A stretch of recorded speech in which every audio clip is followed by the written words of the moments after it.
Então, pessoal, a gente vai entrar agora num outro assunto muito importante, né? Bem impactante, né? Na saúde pública, né? Mundial, né? Não só do Brasil, que é a asma, né? A asma, vocês vão ter oportunidade de atenderem pacientes no ambulatório, né? Então, esse é um tema importante para a gente dar uma introduzida aqui, né? Para vocês, né? Então, tem alguns pontos importantes que vocês têm que saber. A asma, né? Ela é uma doença clinicamente caracterizada por falta de ar, sibilança, né? Chiado, né? E ela é intermitente, acontece em várias faixas etárias, né? Ela é uma doença heterogênea, ou seja, ela, na verdade, se comporta como uma síndrome, né? Tem várias condições clínicas diferentes, a faixa etária, tem do adulto, da criança, tem asma ocupacional, né? Tem asma vinculada com aspirina, com drogas, né? Então, ela tem uma característica clínica muito variada, né? Então, ela é uma doença heterogênea, né? E o que caracteriza a asma que é muito importante até para o tratamento dela, é entender que a asma é uma inflamação crônica das vias aéreas. Então, se é feita uma biópsia no brônquio desses pacientes, a gente vai identificar um infiltrado de células inflamatórias, né? Um processo inflamatório. Então, a asma é decorrente de um processo inflamatório das vias aéreas. Isso depois, mais tarde, eu vou voltar a falar isso principalmente no tratamento, para justificar o tratamento. Então, como eu falei, né, a asma ela é definida, né, pela história. Então, assim, a gente faz o diagnóstico dela pela história clínica, né? E qual que é a clínica desses pacientes? Sibilos, né, o chiado, né, a dispneia, a falta de ar, a opressão torácica, né, que é a sensação de falta de ar, né, a opressão torácica retroesternal, e a tosse. A tosse é uma das principais características da asma. Até o diagnóstico de tosse, né, um paciente que chega no consultório com uma tosse a esclarecer, né, faz parte a asma. Então, a tosse é um dos sintomas muito importantes, além do chiado e da falta de ar. E ela tem algumas características. Ela pode ser intermitente, ela pode ser persistente, né? Ela pode ser sazonal, né? Então, ela tem várias características. Ela pode ser grave, ela pode ser leve, né? Então, isso varia muito, né? E é uma doença, uma outra característica importante da asma, que ela é uma doença, faz parte do grupo de doenças de limitação do fluxo aéreo, né? Então, existe uma limitação do fluxo aéreo. Então, a asma é uma representante desse grupo de doenças que tem a limitação do fluxo aéreo, né? Então, para entender um pouco, né, a asma, a gente pode ver aí nesse desenho, né, um corte, né, do sagital de um brônquio, né? Então, a gente vê um brônquio normal, né, à direita, né, de uma via respiratória normal. Então, a gente pode ver aí que tem a mucosa, né, a parte mais interna, né? Tem uma muscular em volta e tem as outras camadas, né, externas, né? Então, ela está pérvia, né? Não tem nenhum processo inflamatório. Agora, à esquerda seria o brônquio de um paciente asmático. Então, a gente tem muita secreção, né? Existe um edema, né, da mucosa, existe um edema também, um aumento, né, da própria muscular, né, dos brônquios e dos tecidos adjacentes. Então, o que caracteriza, né, histopatologicamente a asma é um processo inflamatório, né? Então, a asma é uma doença causada por um processo inflamatório crônico, né, das vias respiratórias dos brônquios, né? É, quando se analisa, né, o processo inflamatório, né, desses pacientes asmáticos, né, as vias aéreas, a gente vai encontrar várias células inflamatórias, principalmente os eosinófilos, a gente vai encontrar mastócitos, né, linfócitos, né, esses são os principais componentes, né, e esses componentes que definem, né, histologicamente, né, a asma, né. A asma, ela é uma inflamação, ela tem uma inflamação muito importante de eosinófilos, né, que mais tarde eu vou explicar um pouco melhor isso daí, né. E a asma é uma síndrome, como eu falei, ela tem vários fenótipos, né? Vários tipos, né? Como eu falei, tem asma da infância, asma do adulto, né? Tem vários tipos que a gente vai comentar um pouco aí. Ela, como eu falei, ela pode ser leve, moderada, grave, né? Tem de todas as idades, né? Desde da infância, adolescente, adultos e nos idosos, né? É uma doença, o processo inflamatório ele pode ser eosinofílico ou não eosinofílico, né? Ele pode ser neutrofílico também, né? Ele pode ter uma predominância de neutrófilos. Então, isso já caracteriza histopatologicamente duas formas diferentes de asma. Uma que tem um processo eosinofílico muito importante e a outra que não é tão eosinofílica e tem uma predominância de neutrófilos, né? Quanto à etiologia também, a gente pode definir a asma, classificá-la, ou melhor, como uma asma alérgica, né? Uma asma não alérgica, uma asma ocupacional, né? E uma asma também associada à rinocinusite, a refluxo gastroesofágico, a disfunção laríngea, síndromes de hiperventilação, né? Então, ela tem também etiologias diferentes, né? E o processo inflamatório das vias aéreas, a gente pode falar aí que é o processo básico, né, da patologia, né? Então, aí a gente está vendo os bronquíolos, né? À esquerda, nesse caso, normais, né? E a direita de asmáticos, né? Então, com grande... aí a gente vê melhor a íntima muscular, né? Hipertrofiada, a mucosa edemaciada, com secreção, né? Então, isso é um processo já inflamatório, crônico, né? É, uma outra coisa que está associado além, né, do processo inflamatório é o que a gente chama de hiperreatividade persistente. O que é a hiperreatividade persistente? Ou seja, é essa broncoconstrição, né, que normalmente ela é intermitente, né? Então é por isso que a gente faz uso de broncodilatadores, né? E eles acabam temporariamente é, é, dilatando, né, causando uma broncodilatação, né, desses bronquíolos, desses brônquios, né. Isso daí é importante porque geralmente a asma ela tem uma característica intermitente, né. Então, em determinados momentos, o indivíduo ele tem um processo de broncoconstrição com o processo inflamatório, depois ele acaba resolvendo e acaba melhorando, depois ele vai ter uma outra crise. Então, ela é intermitente, geralmente. Mas existem casos de asmas graves e persistentes que o processo inflamatório e a hiperreatividade elas são permanentes, são contínuas, né? Esses casos são os casos mais graves e eles têm que ser tratados, esse processo inflamatório. Por quê? Porque com o tempo a gente pode ter uma hipertrofia, né, dessa muscular, a gente pode ter a produção de fibrose, né, em volta, né, dentro, né, desse intramuscular e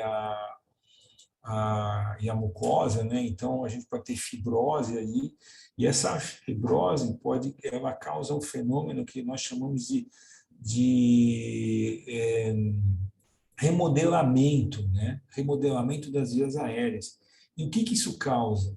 Isso causa uma perda da capacidade de broncodilatação, né? Então isso é muito grave, né? Isso ocorre com o tempo, né? Isso ocorre com o tempo se o processo inflamatório não for tratado. Então, esse conceito é muito importante na asma, por quê?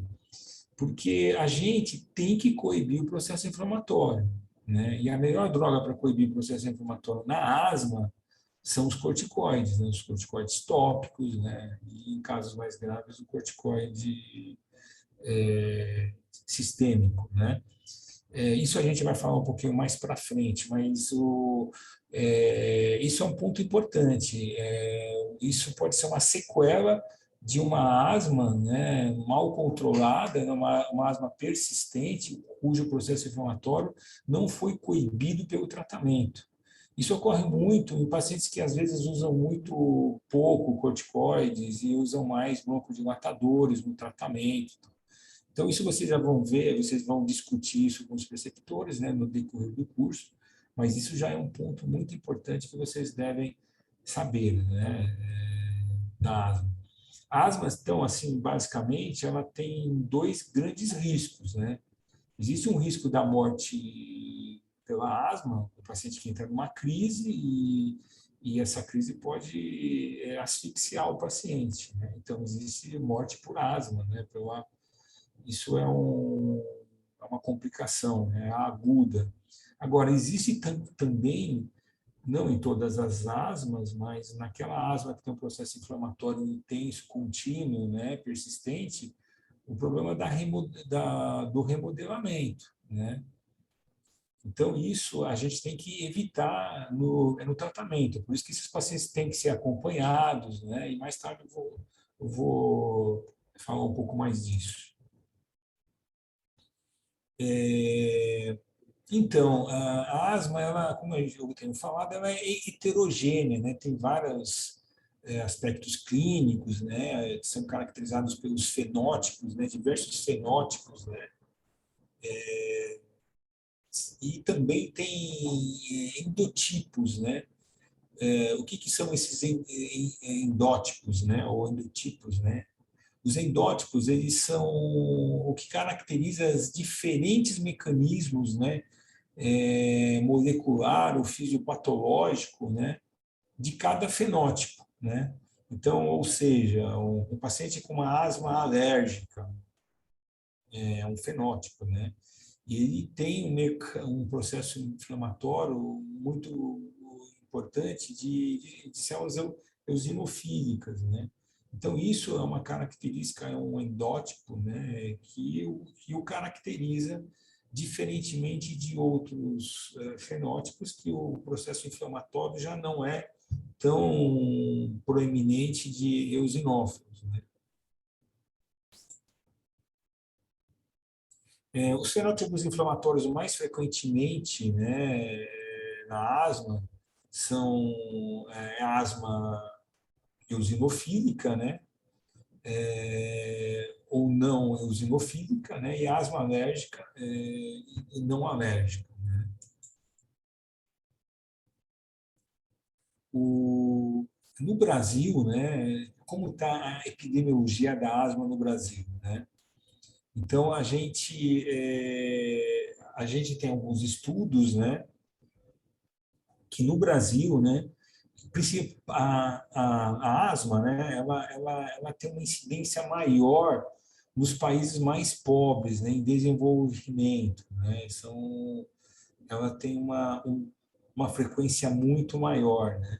E no Brasil tem alguns estudos que demonstram um aumento, né, que é mais elevado a prevalência de asma no Brasil, né, em torno aí de 20% mais elevadas do que em alguns outros países, do que nos outros países industrializados, né?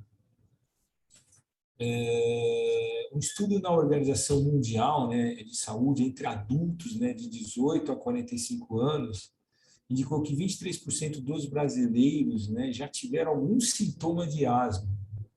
Então isso mostra, né, qual é a importância, né, da asma na saúde pública do nosso país, né?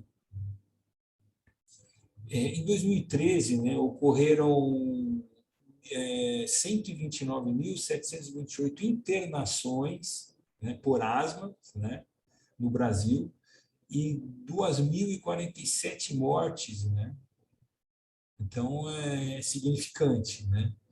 As hospitalizações e a mortalidade, né, elas estão diminuindo na maioria das regiões, assim mesmo, né? É por causa do maior acesso de tratamentos, né? Então, algo que é muito importante na asma é a questão do tratamento, né? É por isso que nos países industrializados eles têm menos mortalidade, têm menos casos de asma. Por quê? Porque esses pacientes eles vão ter benefícios, né? Tanto na parte de prevenção primária, né? Que mais tarde eu vou falar um pouco da asma, disso daí, melhoria ambiental, né? De ácaro, evitar ácaros, mofos, né? Fatores que pioram a asma e também o acesso a tratamentos, né, que seria a prevenção secundária, né? Então, o paciente asmático ele tem acesso a corticoides inalatórios, a outra gama de remédios, e isso ele acaba controlando bem isso daí. Então, conforme o acesso de saúde vai melhorando no nosso país, várias regiões têm diminuído, né, a prevalência de asma e as complicações, né, inclusive a mortalidade. Então, a asma é um assunto extremamente impactante, importante em termos de saúde pública, né?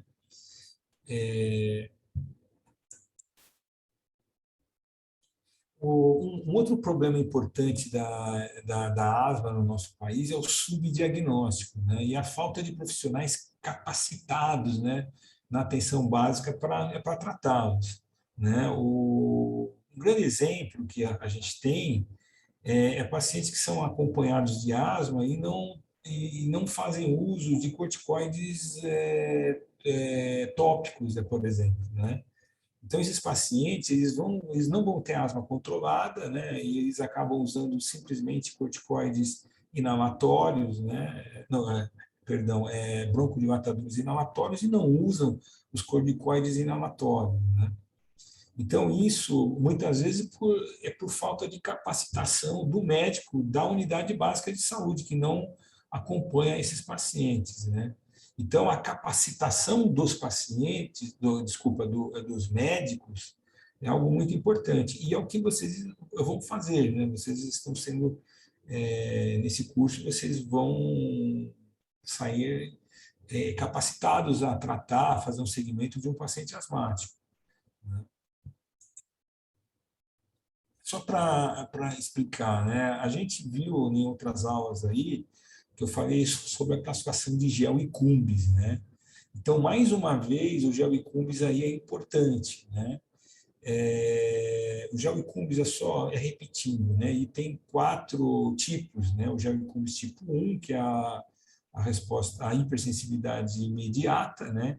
Que é IgE mediada, né? Tem o tipo 2, né, que é por citotoxicidade, o tipo 3, que é por imunocomplexo, o tipo 4, que é mediado por células T, né, que é hipersensibilidade tardia, né? Então, aqui é só para mostrar para vocês um bom exemplo, né, de hipersensibilidade imediata, tipo 1 de Giacomes, é a asma alérgica, né? Então, aqui é como a gente explica, né? Então, tem na mucosa, né, é o alérgeno, que no caso aí desse exemplo é um pólen, né? Então, esse alérgeno ele vai se ligar, né, tanto a linfócitos B, né, como em linfócitos T através de células apresentadoras de antígeno, que vão fagocitar esse pólen, né, e vão apresentar para o linfócito T, né. E o linfócito T, ele ativado, né, e quando ele recebe através da célula apresentadora de antígeno, né, esse antígeno do pólen, ele é ativado e produz uma citocina de um padrão TH2, que seria citocinas IL-5, IL-4, IL-6, IL-10, IL-11 e algumas outras, né? E essas excitocinas vão criar uma resposta favorável à asma. E qual seria essa resposta? Eles vão modificar o switch, né, do linfócito B. O linfócito B é a célula que produz anticorpo. Então, normalmente, ela não vai produzir IgE, né? Ela vai produzir IgG, IgA. Então, quando é um paciente alérgico que tem uma predisposição genética, então, quando ele tiver o contato com o pólen, a célula apresentadora de antígeno for apresentar para o linfócito T ele vai ficar ativado, né? E vai produzir uma citocina do padrão TH1. No indivíduo não alérgico, ele vai produzir do TH, não, desculpa, ele vai produzir do TH1, o não alérgico. E do alérgico, ele geneticamente predisposto, vai o TH2. O TH2 é o L5, L4 e gama interferon. Né? Não, e L5, e L4, e L10, e L11, né? E do TH1 é L4, é gama interferon, L2, né? O padrão TH2 ele vai ativar a produção de IgE pelo linfócito B. Essas IgEs vão se ligar aos mastócitos da mucosa brônquica, que a gente pode ver na figura aí ao lado, né? Então a gente vê o mastócito e a gente vê as IgEs ligadas. Aí numa outra exposição que o indivíduo tiver contato com o alérgeno, esse alérgeno vai se ligar a duas IgEs e isso vai causar degranulação do mastócito, que a gente pode ver na imagem, que vai liberar histamina, proteases, e triptase, outros fatores aqui, quimiotáxicos, né, que estão estocados na membrana, né, dentro da célula, estão estocados. E elas vão ser eliminadas, né? E aí isso causa aumento da secreção, broncoconstrição, aumento de muco, né? Aumenta a vasodilatação, aumento da permeabilidade de vasos, edema, e cria um processo inflamatório no brônquio. Isso é imediato, né? Teve contato com esse alérgeno e tem a degranulação as substâncias que estão estocadas dentro do mastócito. A degranulação, em outra aula, como a da anafilaxia e das urticárias, é o mesmo processo. Só que nesse momento que ocorre a degranulação, outras substâncias que são formadas no momento da degranulação, como prostaglandinas e leucotrienos e outras excitocinas, eles vão perpetuar esse processo inflamatório e vão também produzir uma multiplicação de eosinófilos na medula, que vão para o sangue, que migram até a mucosa brônquica. E aí essas células eosinófilos, elas vão chegando depois de umas 6 horas, elas vão se fixando na mucosa e vão causando lesão, né? É por isso que a gente fala que a asma, né, tem a asma eosinofílica, né, que tem esse processo inflamatório, que é a asma alérgica, a asma da hiperreatividade imediata, né, de gel e cumes, né? Mas isso vocês vão ver com mais detalhamento nos cursos, né? Então, aqui é o gel e cumes, né, que a gente vê, o tipo 1, né, que tem a ver com a IgE e o mastócito, né? Então, a gente está vendo ele degranulando. Então, aqui, por exemplo, no caso da asma, vamos ver um ácaro, né? Um indivíduo alérgico a ácaro, e tem contato com o ácaro, e esse ácaro alérgico tem contato com duas IgEs e causa degranulação. O tipo 2, né, não é o caso, mas é por citotoxicidade. O tipo 3 não é o caso da asma aqui agora, é por imunocomplexo. E o tipo 4 é mediada pelo linfócito T, que vocês vão ver ainda nessas aulas na dermatite de contato, né? Aqui é o que eu falei para vocês, né? Então tem uma fase, né, celular, né, que tem a célula apresentadora de antígeno, que vai fagocitar, né, o alérgeno, vai apresentar para o linfócito T. O linfócito T, no caso do asmático, que é alérgico, num indivíduo não asmático, ele vai ter um padrão do TH1. Mas no indivíduo asmático, né, o indivíduo alérgico, ele vai ter o padrão TH2, que são a produção de citocinas do tipo IL4, IL5, IL13, IL9. Essas citocinas vão montar um ambiente favorável para a asma, né? Então, vão, por exemplo, ativar o L5, né, L9, a produção de eosinófilos, ativar o eosinófilo, a L9 também ativa mastócitos, né? A L4 ela faz com que estimula o linfócito B a produzir, ao invés de IgG e IgA, produzir IgE, que por sua vez essas IgEs vão se ligar aos receptores dos mastócitos, que numa outra exposição com um alérgeno, ele vai degranular e vai causar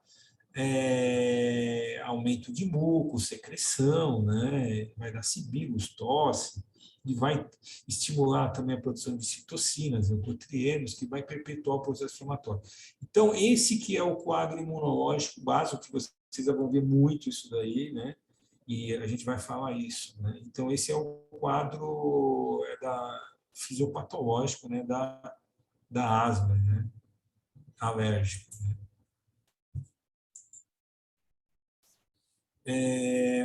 O que ocorre na asma, né? Na patologia, na fisiopatologia. Então, a gente tem vários fenômenos, né? Um deles é a contração do músculo liso, que fica na parede dos brônquios, né? Então, existe uma contração. Quando a gente usa um broncodilatador, ele vai atuar nesses músculos, relaxando esses músculos e causando uma broncodilatação, né? Então, existe esse aspecto de broncoconstrição. Existe também edema da mucosa brônquica, né? A mucosa fica edemaciada, existe hipersecreção de muco e tem o exudato inflamatório de eosinófilos, né? E de outras células, né? E tem a questão do processo inflamatório com o tempo causar o que eu falei anteriormente, o remodelamento, que isso tem que ser evitado, né?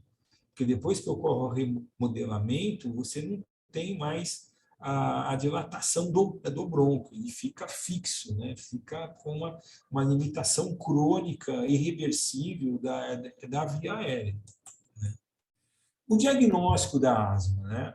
O diagnóstico vocês vão fazer muito aí nos ambulatórios, é o prick test, ou teste de puntura, ou teste cutâneo alérgico, né, de resposta imediata.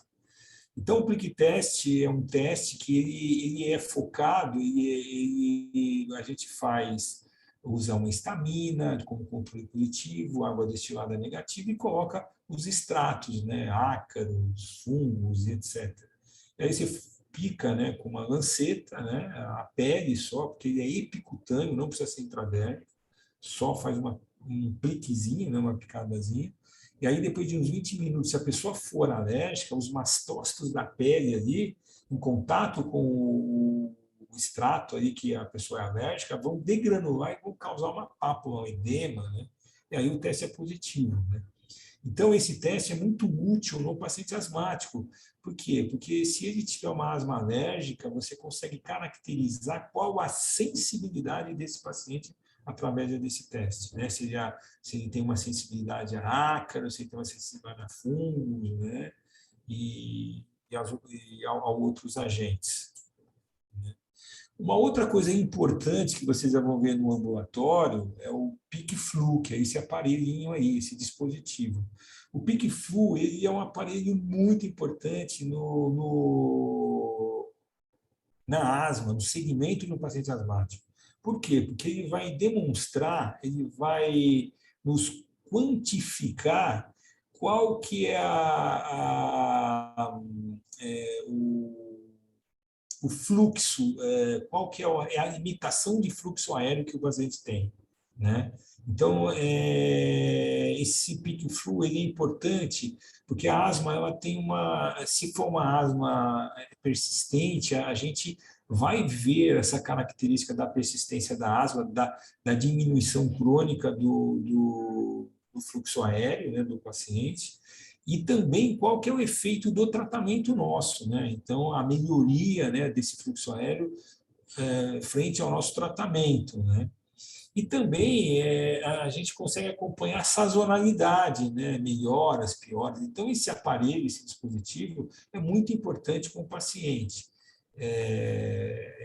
para o segmento do paciente. Esse aparelho, muitas vezes, o paciente tem que ter esse aparelho em mensurar, aprender a usar, mensurar, anotar, e em consultas, né, ele pode trazer isso daí, essas medidas, e muitas vezes elas nos ajudam, né? E também no próprio consultório, no dia da consulta, a gente pode utilizar esse aparelho, né, esse dispositivo, né? Uma outra coisa que é usada muito na asma é a espirometria, né? A gente tem um aparelho de espirometria, né? Agora, nessa época de Covid, a Sociedade Brasileira de Pneumologia, eles têm, até então, eles têm pedido para que se evite, né, o uso da espirometria, né?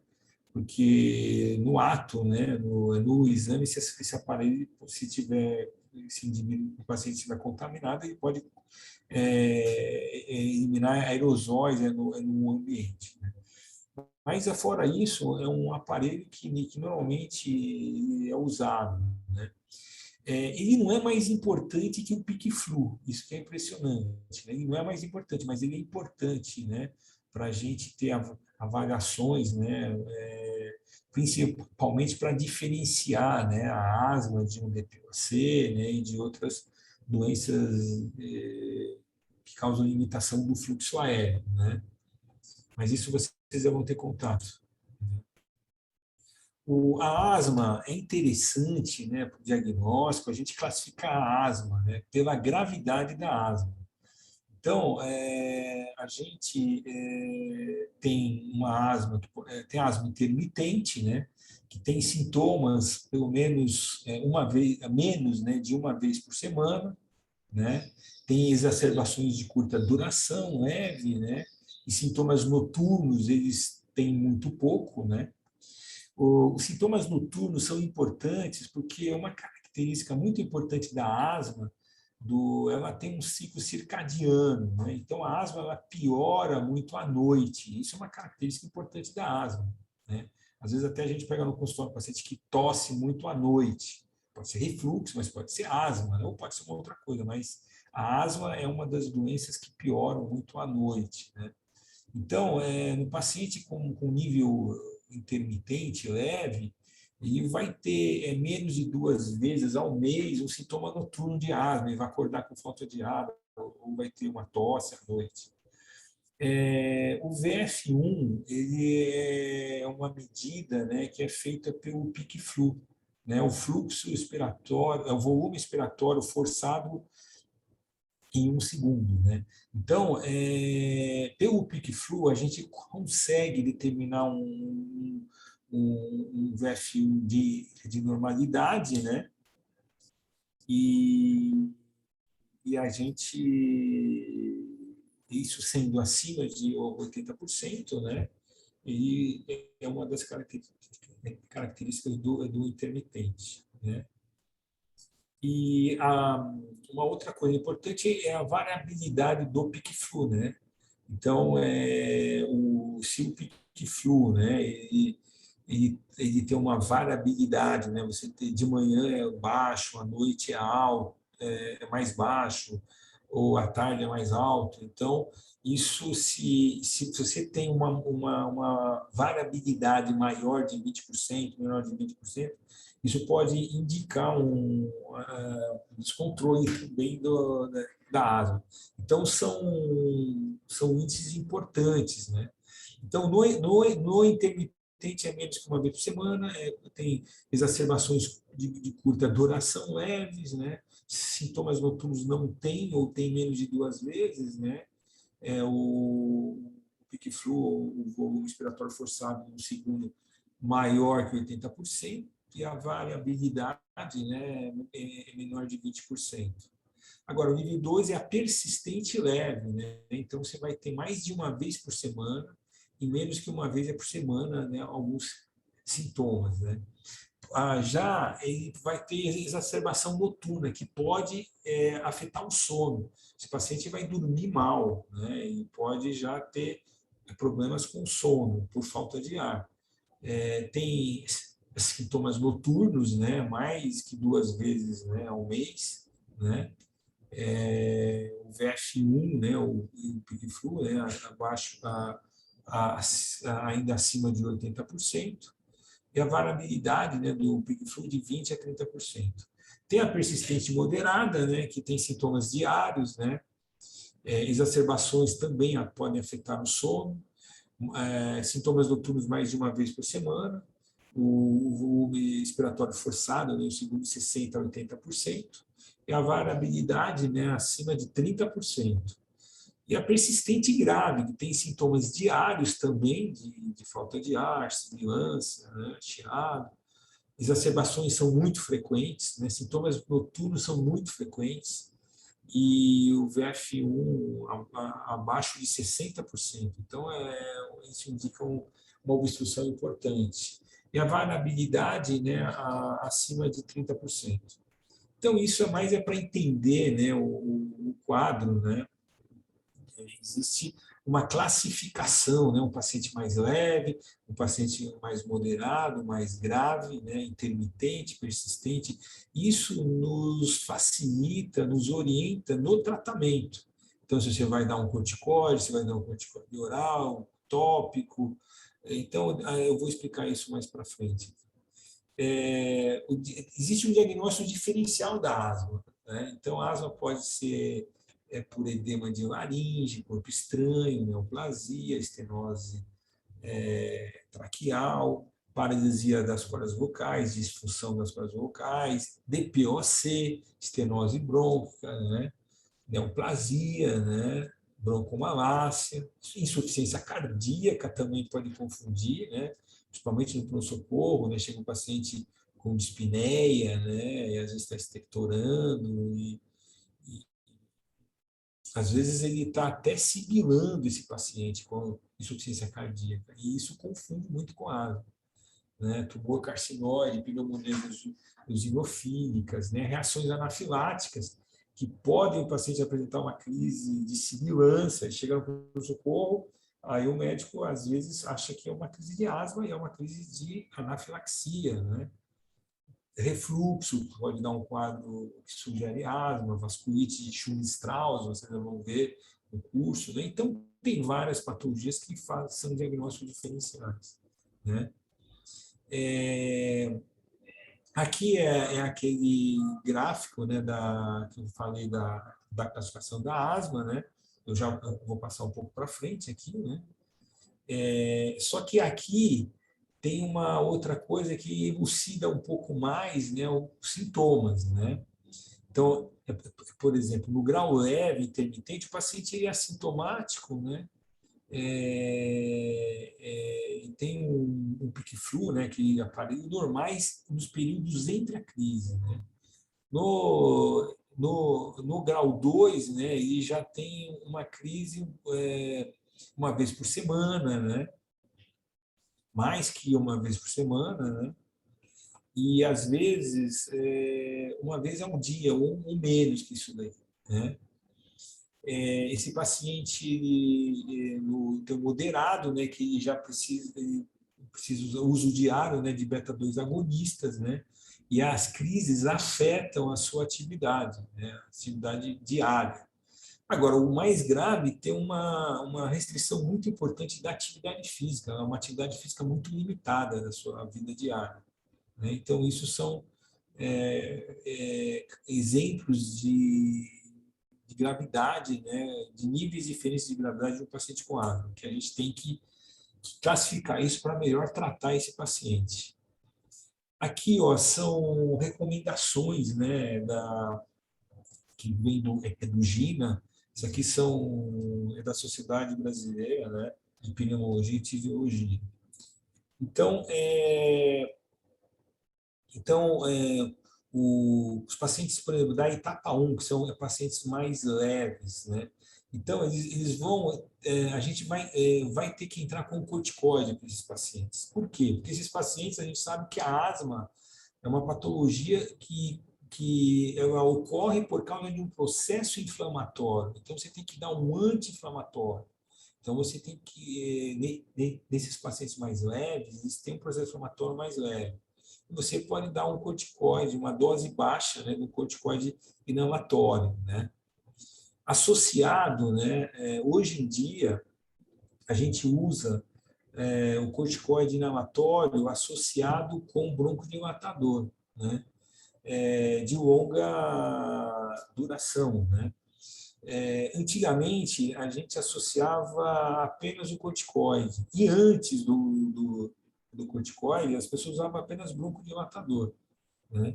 Então, hoje, se viu que a associação do corticoide com o broncodilatador é a melhor associação para tratar o paciente, para o quadro clínico melhorar, para ele ter uma melhor qualidade de vida. Então, você vai tratar o processo inflamatório através do corticoide tópico e vai dar uma melhorada do fluxo aéreo através do broncodilatador, né? Então, no paciente leve, né? Então, você tem essa associação.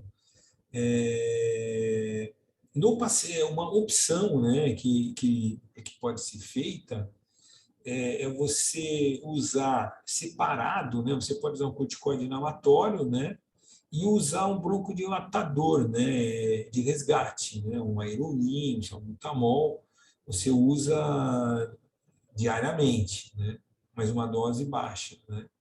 Então, isso é uma outra opção, né? Do que usar um corticoide associado já com um broncodilatador de longa ação, né? Duração. Agora, a asma já mais persistente, né? E um pouco mais intensa, né? Então, aí você vai usar um corticoide inalatório, né? Uma dose baixa diária, né? Associado, né, a um broncodilatador de demanda, um aerolin e tal. Ou então também, né, no mesmo esquema que nível etapa 1, né, você vai usar um corticoide inalatório com um broncodilatador, né, de longa duração, né, que seria o que a gente tem no mercado hoje, né, o formoterol e o salmeterol, né? Então a gente existe no mercado. Como uma opção aí já a gente pode usar os antileucotrienos, né? Aí já entra Montelukast, que é um antileucotrieno que tem no mercado brasileiro, né? Associado com um broncodilatador de demanda, né? Então, tipo a Aerolin, né? Que a gente vai usar em momentos de crises, né?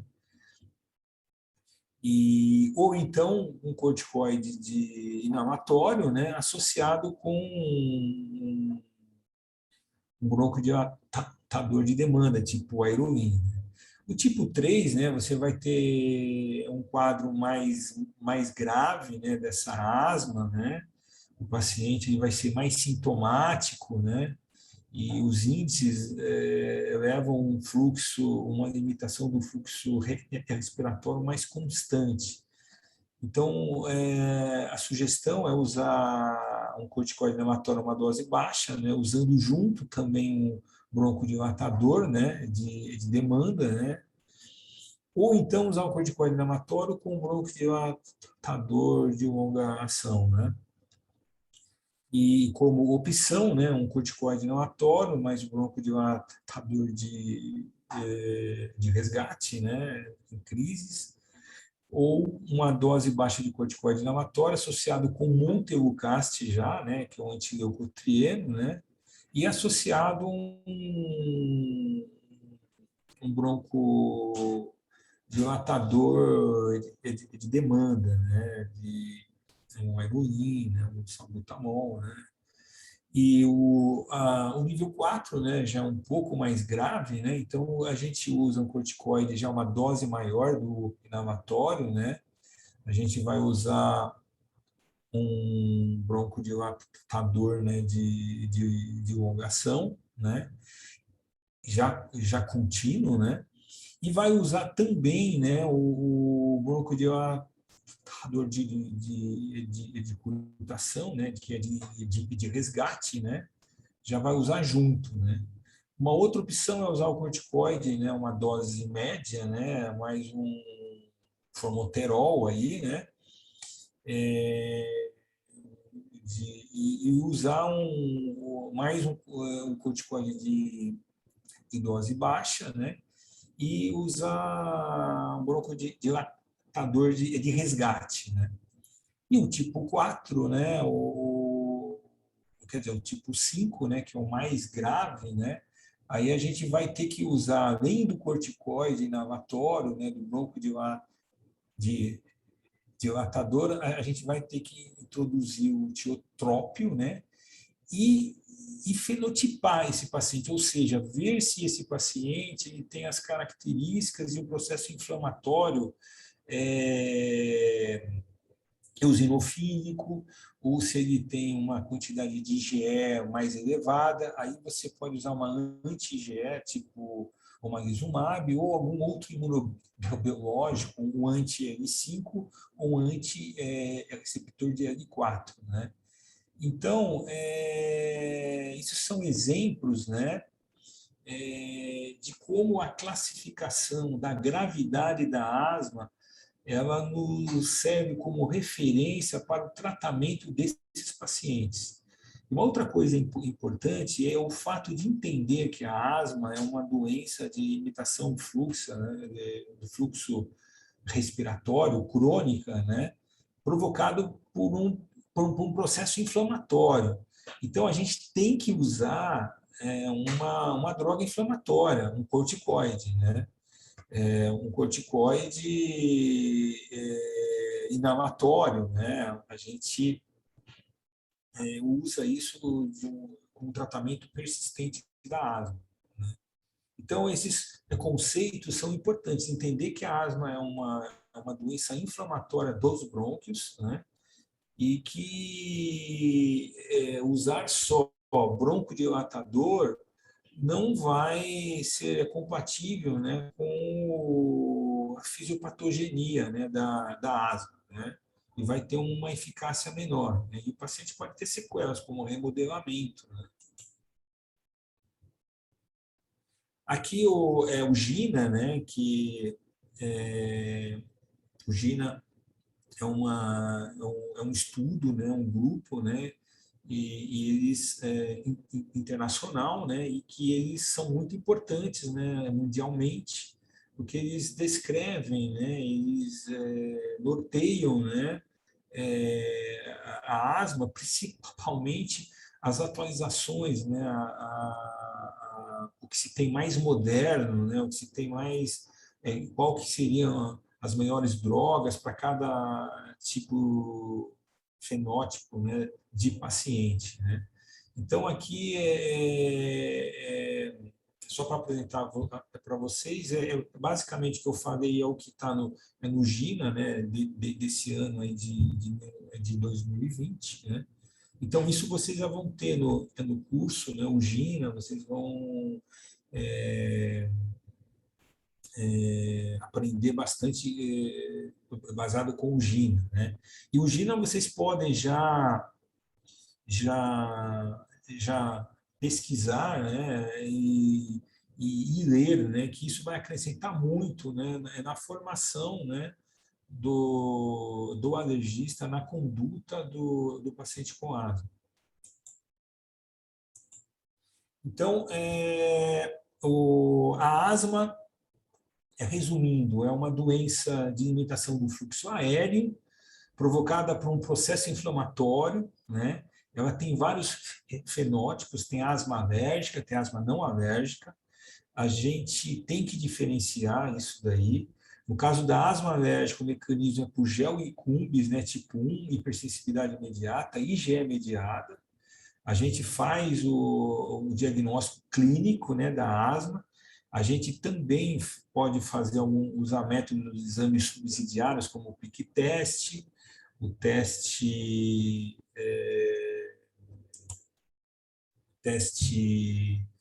a espirometria, né, o PIC-Flu, né, e o tratamento desses pacientes é corticoide tópico, né, broncodilatadores de curta ação, de longa ação, né. Nos casos mais graves, a gente pode entrar com imunobiológicos. Então, esse é um resumo, né, disso. Vocês já vão ver com mais detalhamento no curso, né? Isso serve mais para a introdução, né, de vocês, ok? Então, até mais aí. Um abraço.